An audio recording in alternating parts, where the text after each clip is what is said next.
सबको नमस्ते। दिव्य कोटि का व्यक्ति किस प्रकार का होता है? सत्वगुणी प्रवृत्ति कैसे हमारी बनती है? सात्विक व्यक्ति किन गुणों के कारण जो है अपने जीवन को ऊपर उठाता है, अध्यात्मनिष्ठ बनता है? तो इन गुणों के बारे में चर्चा हुई है और ये बहुत सारे गुण बताए गए हैं। परंतु जो आसुरी प्रवृत्ति के जो लोग होते हैं, इसमें बताया है कि जो दिव्य कोटि के व्यक्ति होते हैं, सात्विक व्यक्ति होते हैं, उनको तो बहुत सारे गुणों को अपनाना होता है जीवन में।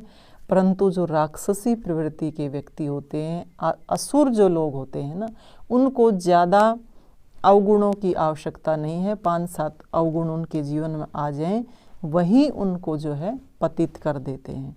तो असुर जो लोग होते हैं वो किस प्रकार का व्यवहार समाज में करते हैं, उनका स्वभाव कैसा होता है, उनके लक्षण कैसे होते हैं, इस बारे में ही योगेश्वर श्री कृष्ण अर्जुन को बताते हैं कि दंभो दर्पो अभिमानश्च क्रोधः पारुष्यमेव च अज्ञानम चाभिजातस्य पार्थम संपदम आसुरीम।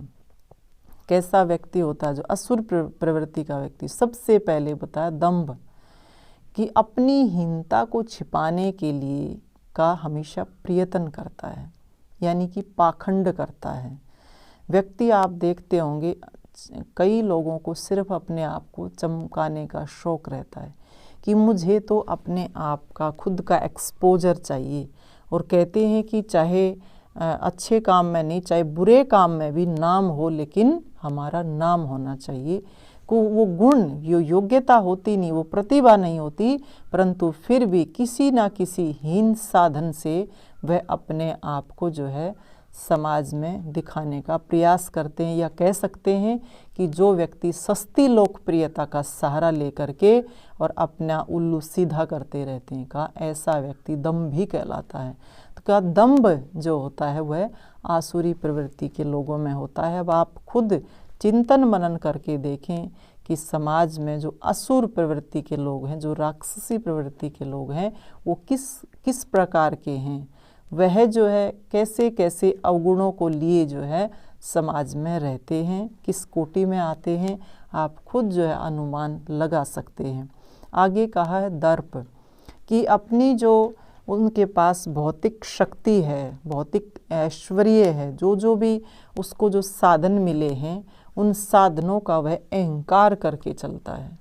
और अहंकार जो होता है व्यक्ति को जो कहीं का नहीं छोड़ता है। व्यक्ति के अंदर चाहे कितने भी गुण हों, लेकिन अहंकार उसके जीवन में आ जाता है, फिर वह जो है पतित होने से उसको कोई रोक नहीं सकता है। अभिमान कि वो जो जितनी भी संपत्ति उसके पास है, उसका जो है वह दिखावा करना शुरू कर देता है, आडंबर करना शुरू कर देता है, किसी ना किसी रूप में लोगों को डराने का प्रयास करता है कि मेरे पास इतने साधन है, मेरे पास पिस्तौल है, मेरे पास बंदूक है, मेरे पास ये है, मेरे पास वो है, पता नहीं इतने सारे जो है वह तरीके अपनाता रहता है। तो अहंकार जो है, जो असुर प्रवृत्ति के लोग होते हैं, उनकी ये पहली पहचान है। वो हर प्रकार से जो है अपने आप को चमकाते हैं सस्ती लोकप्रियता के साथ, और जो है जो उसके संसाधन हैं जितने, उनका भी दिखावा करते हुए आगे बढ़ते रहते हैं। और मैं ही हूँ, मैं स्वयंभू हूँ, ये भाव उनका जो है धीरे धीरे और ज़्यादा मजबूत होता चला जाता है कि मेरे से बढ़ कर के कोई नहीं हो सकता। क्रोधी होता है, क्रोध इतना ज़्यादा होता है कि कामना पूरी होती नहीं है, तो उससे क्या होता है, मनोविकार पैदा होता है, ऐसा कैसे नहीं हो सकता। गुस्सा इतना ज़्यादा आता है जब उसकी कामना पूरी नहीं होती, और दूसरों को ही जो है दोषी ठहराता रहता है। का ऐसा जो व्यक्ति होता है वह असुर प्रवृत्ति का व्यक्ति कहलाता है। दिव्य जो सात्विक नहीं कह सकते ऐसे व्यक्ति को। कठोरता, कि दूसरों के साथ उसका जो व्यवहार होता है वो पूरी तरह से स्वार्थ से युक्त जो है व्यवहार होता है। किसी भी कोने में किसी के प्रति आत्मीयता नहीं, किसी के प्रति जो है अपनापन नहीं, प्रेम नहीं, स्नेह नहीं, बिल्कुल कठोरता का व्यवहार जो है वह दूसरों के साथ अपनाता है।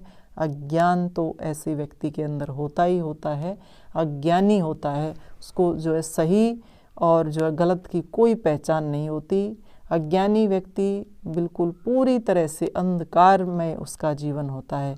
असुर तो अपने आप ही बन जाता है फिर, क्योंकि नीचे की योनियों का ही प्राणी वह एक तरह से बन जाता है जब वह अपने आप को जो इस प्रकार से उस जो नरक में धकेलता रहता है, दुख में फंसाता रहता है। कहाँ ये सब जो जितने भी दुर्गुण बताए हैं ये सब के सब जो है तो आसुरी प्रवृत्ति के जो लोग होते हैं उन्हीं में ये पाए जाते हैं।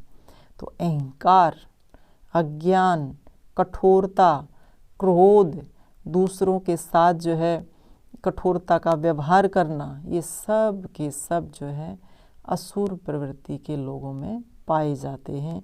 तो ये पहचान बताई है। आप देखिए जो दिव्य कोटि के जो लोग होते हैं उनके कितने सारे गुण बताए हैं, लेकिन असुरों के जो अवगुण बताए हैं वो बहुत कम हैं, क्योंकि ये 5-7 जो अवगुण हैं वही व्यक्ति के जीवन को बर्बाद कर देते हैं, उसको पतित कर देते हैं।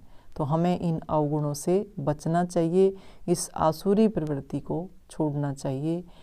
आगे प्रसंग में कि इन लोगों का परिणाम फिर क्या इनको मिलता है, आगे के बारे में चर्चा करेंगे। इन्हीं शुभकामनाओं के साथ आप सबका धन्यवाद। सबको नमस्ते।